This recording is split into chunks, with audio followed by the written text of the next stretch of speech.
요즘 수도권 부동산 시장, 그야말로 지형도가 통째로 바뀌고 있죠. 오늘 우리가 해설해드릴 주제는 바로 낡은 아파트 단지들이 주도하고 있는 거대한 변화, 리모델링 열풍입니다. 도대체 왜 수많은 아파트들이 그토록 원하던 재건축을 포기하고 리모델링으로 뱃머리를 돌리고 있는지, 그 강력한 경제적 원동력부터 숨겨진 치명적인 리스크까지 오늘 아주 속 시원하게 파헤쳐 보겠습니다. 자, 꽉 막힌 부동산 시장의 유일한 돌파구, 지금 바로 시작합니다. 오늘 함께 짚어볼 내용들입니다. 리모델링이 도대체 왜 이렇게 뜨거운지부터 재건축과의 진짜 차이점, 남산타운이나 수지구 같은 생생한 현장 사례들을 볼 거고요. 이 열풍을 이끄는 시장의 원동력과 절대 무시하면 안 되는 숨은 리스크까지 쫙 한번 훑어보겠습니다. 1장, 리모델링의 부상입니다. 작년까지만 해도 서울에서 리모델링 싹 끝내고 입주한 단지 잠실 더샵 루벤 딱 한 곳이 전부였어요.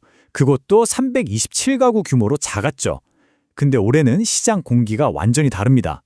여기서 말하는 리모델링은요, 그냥 벽지나 장판 예쁘게 새로 까는 인테리어가 아니에요. 기존 건물 뼈대는 그대로 두면서 싹 다 최신식으로 업그레이드하고 면적까지 넓히는 거거든요.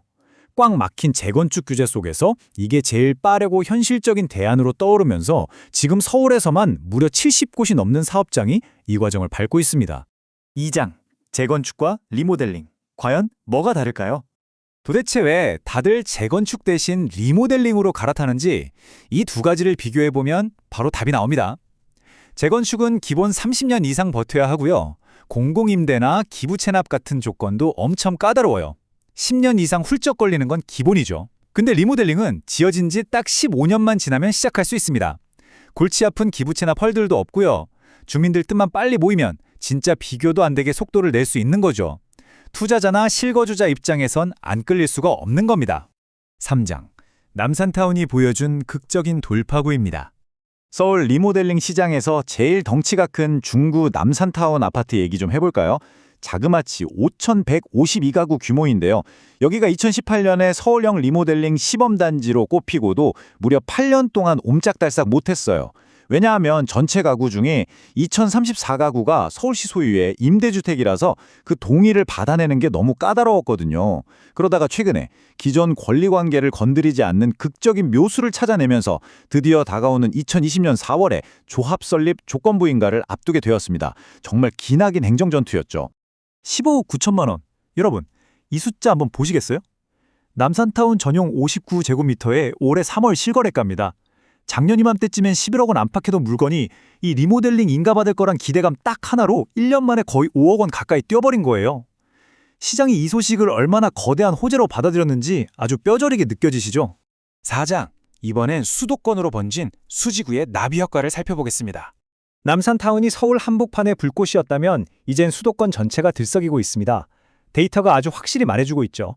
올해 1분기 용인 수지구 전체 아파트 거래가 1,662건이었는데요. 그중 무려 18.4%에 달하는 305건이 리모델링 추진단지에서 나왔습니다. 거래된 아파트 10채 중 거의 2채가 리모델링 호재 보고 샀다는 얘기예요. 이거 특정 단지만 운이 좋은 게 아니라 지역 전체가 통째로 열풍에 휩싸였다고 봐도 무방합니다. 그 중심에 수지 초입마을이 있습니다. 1,620가구짜리 대단지인데 올해 들어서만 100건 넘게 거래가 성사됐어요. 심지어 올 2월부터는 이주까지 시작됐거든요.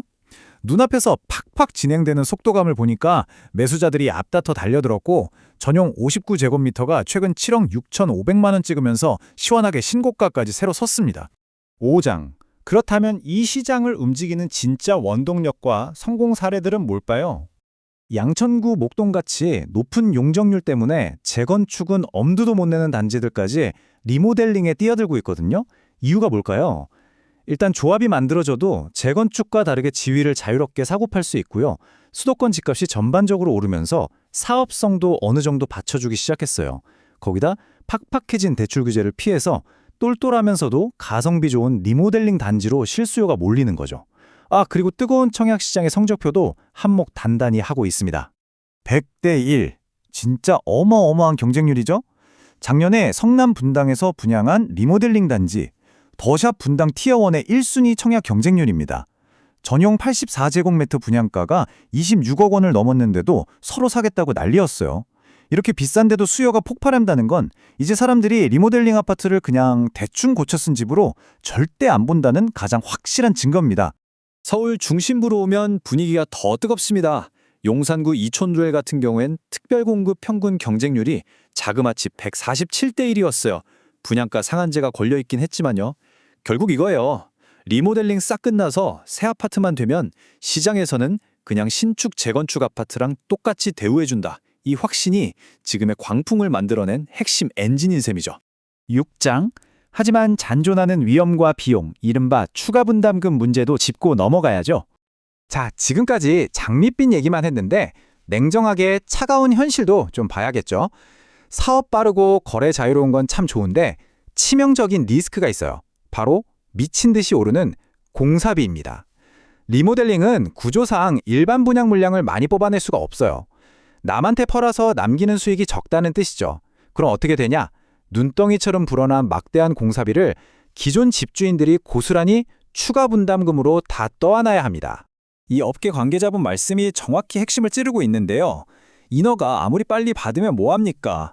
결국 이 폭탄 같은 추가 분담금을 조합원들이 갈등 없이 감당해 낼 수 있느냐, 이게 진짜 승패를 가르는 관건이에요. 실제로 이 비용 압박을 못 버티고 내부에서 싸우다가 결국 사업이 엎어지거나 재건축으로 다시 돌아가는 단지들, 지금도 심심찮게 나오고 있거든요.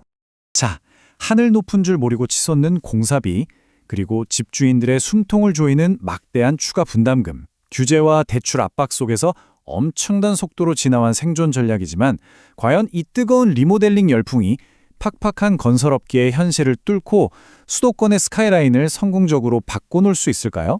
아니면 막대한 비용의 벽에 부딪혀 모래성처럼 무너져 내릴까요? 오늘 짚어드린 핵심 포인트들을 바탕으로 앞으로 이 거대한 시장의 흐름이 어디로 흘러갈지 여러분도 한번 날카롭게 지켜보시기 바랍니다.